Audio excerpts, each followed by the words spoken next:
Hello. Welcome. I love the space outside. Thank you. Come. Yeah. बसा. बसा. I love the interior also. छान artifacts हैं. Good wall hangings. Nice handicrafts. Amazing artifacts.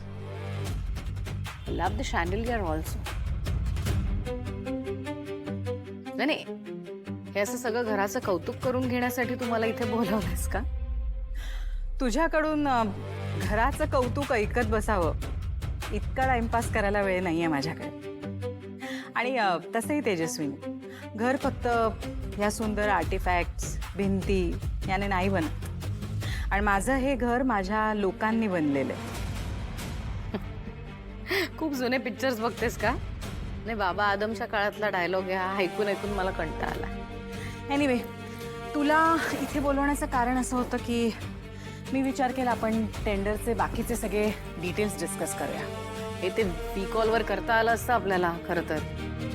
त्यासाठी नेपियन्सी road to Bandra एवढ्या ट्रॅफिकमधून यावं लागलं मला. Some things are done better physically, right? हो, hopefully.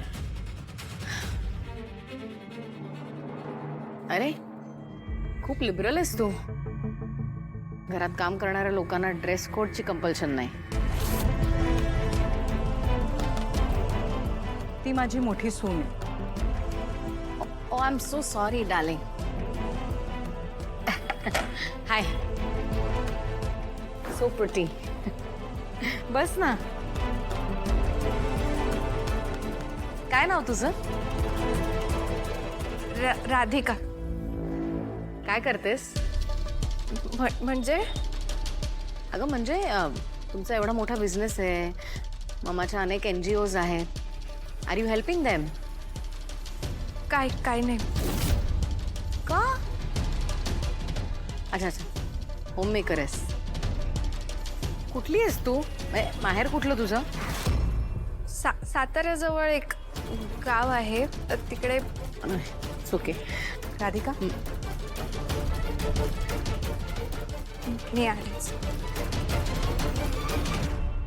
I wasn't expecting this from you. नाही म्हणजे कशी मुलगी आहे ही? काही ऑरा नाही, पर्सनॅलिटी नाही, कॅरेक्टर नाही, काही कॉन्फिडन्स नाही. कसं आहे, पहिल्या 5 मिनिटात आपण माणसाशी बोलतो ना, सगळं कॅरेक्टर कळतं. शी डझंट हॅव एनी कॅरेक्टर. या सगळ्या प्लॅनिंगमध्ये ती गावछाप आणि रेश दोघंही इन्व्हॉल्ड आहेत. आणि हे सगळं प्लॅनिंग ना त्या गावछापचं आहे. त्यात ती सक्सेसफुल झाली तर काय होणार आहे? पुन्हा त्या मॅड आजीला ना स्वतःकडे असं खेचून घ्यायचं. आणि आपल्याला ते होऊ द्यायचंय का? जिंकू द्यायचंय तिला? नाही ना. We need to win and she need to lose. त्यामुळे आपल्याला ना काहीतरी करावं लागेल. आणि या सगळ्यांना मला रेशचं लग्न त्या गावछापशी नाही होऊ द्यायचंय. माझ्याशी झालं पाहिजे त्याचं लग्न. राणी आजी प्लीज.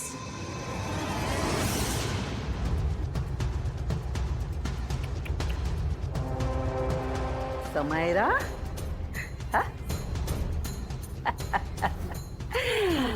तू पण अगदी माझ्या नातीसारखी ग. अनु बेबी आणि समायरा. वा वा वा, तुझे खूप खूप आभार.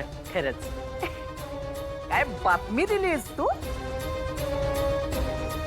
सनई चौघडे तर वाजणारच, पण लग्न कोणाचं?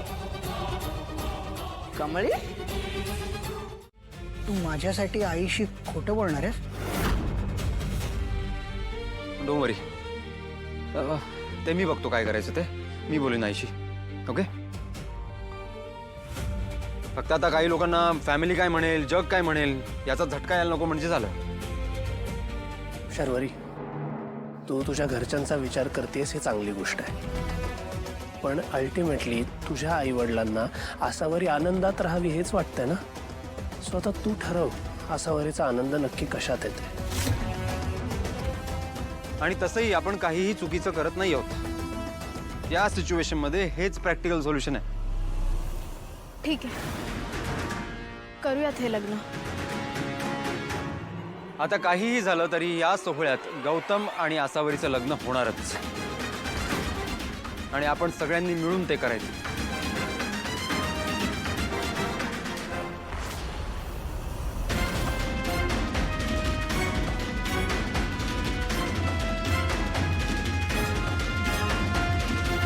हे करून जर आसावरी ताई खुश राहणार असेल तर मग मी बी तयार आहे.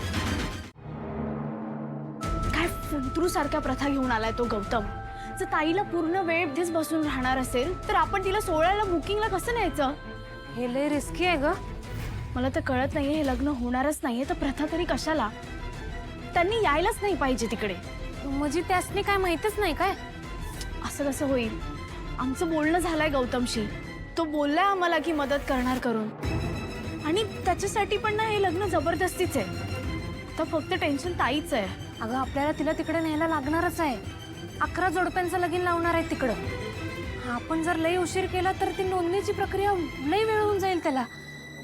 आणि सगळा प्लॅन कॅन्सल करायला लागेल बघ. कमळी, आपण जर ताईच्या जागी दुसरं कोणाला तरी बसवलं तर कोणाला कळणारच नाही ना की ताई आहे की कोण आहे. आणि मग ताईला आपण दुसऱ्या मार्गाने घेऊन जाऊ शकतो. होय, खरं आपली मदत करणार तरी कोण? ए अनु. अनु? नाही नाही नाही नको, अनु नको. अनुला घेऊन गेलो तर मम्मीला लगेच डाऊट येईल. नको. मग कोण? ताईच्या जागी असं कोण बसू शकेल की मम्मीला कळणारच नाही?